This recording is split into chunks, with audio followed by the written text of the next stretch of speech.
हरे कृष्णा। आज का हमारा सत्संग श्रीमद् भगवद गीता के दूसरे अध्याय का 13वां श्लोक। भगवान कृष्ण कह रहे हैं, जिस प्रकार आत्मा शरीर में बाल्यावस्था से कौमार अवस्था फिर वृद्धावस्था में निरंतर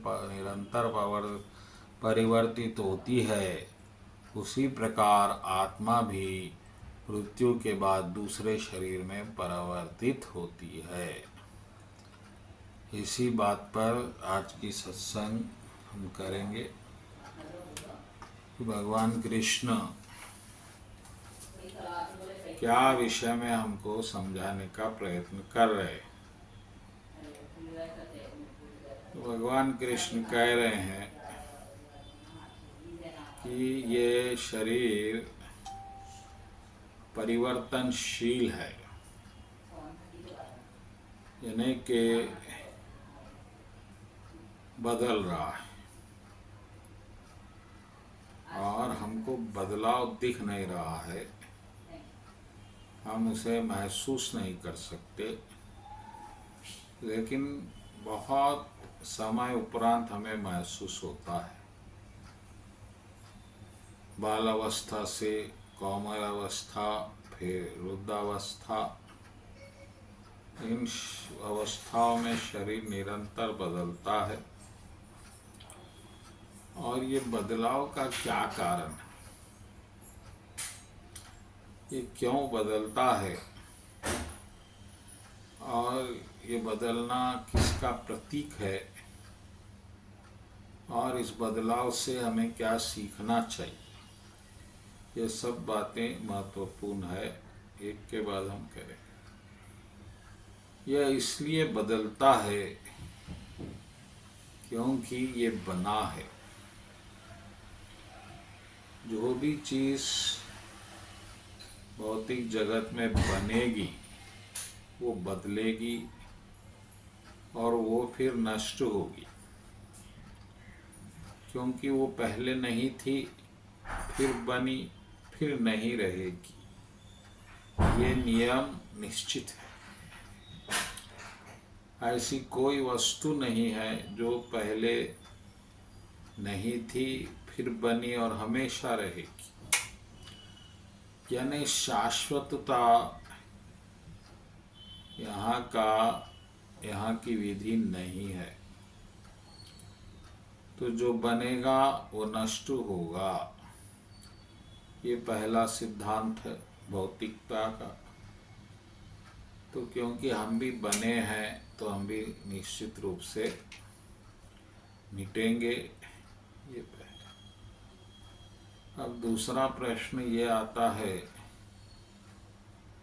कि हम मिटते हैं, वहाँ तक हमें ज्ञान है, उसके बाद क्या होता है।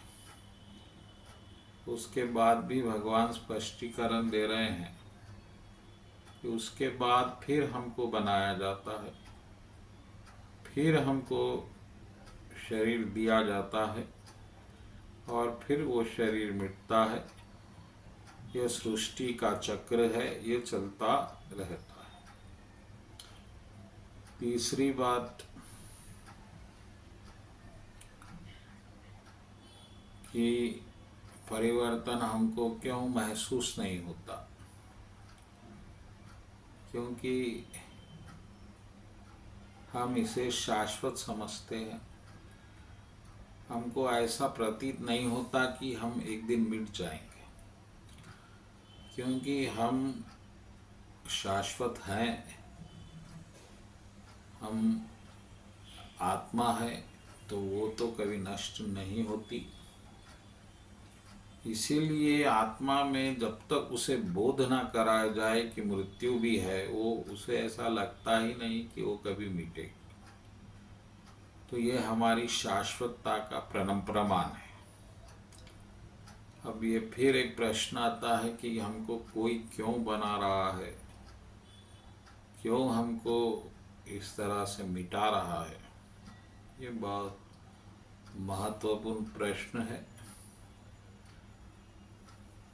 तो इसका उत्तर ये है कि हमको भगवान बना रहे हैं। प्रश्न है क्यों बना रहे हैं। उसका उत्तर है कि भगवान हमको हमारी इच्छाएं पूर्ति के लिए बना रहे हैं।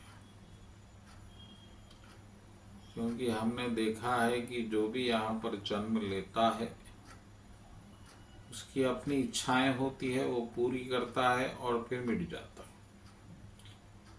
हर एक की अपनी अलग अलग इच्छाएं हैं और वो पूरी हो रही है, उसके लिए प्रयत्न हो रहा है। तो भगवान हमको हमारी इच्छा पूर्ति के लिए शरीर प्रदान करते हैं और इस इच्छा पूर्ति का कारण उन्होंने कर्म को बना दिया। अब कर्म को कारण क्यों बनाया, इसका भी अपना उत्तर है।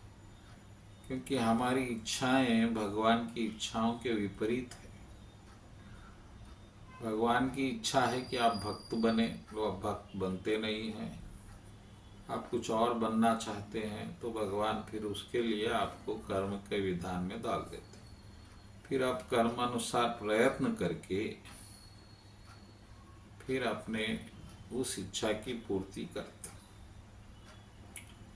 तो ये सारा चक्र इच्छाओं का है और जिस दिन इच्छाएं खत्म हो गई, जिस दिन आप भक्त बन गए, उस दिन ये चक्र रुकेगा और उसके बाद आपको फिर ये मिटने वाला शरीर नहीं मिलेगा। हाँ, अगर प्रभु चाहें तो आपको एक शाश्वत शरीर दे सकते हैं जो कभी नहीं मिटता और जो भक्ति करता है, जिसको वैकुंठ लोक में स्थान है। ये हो सकता है। बस यही इस श्लोक का रहस्य है। बोलो कृष्ण कन्हैया लाल जी की जय।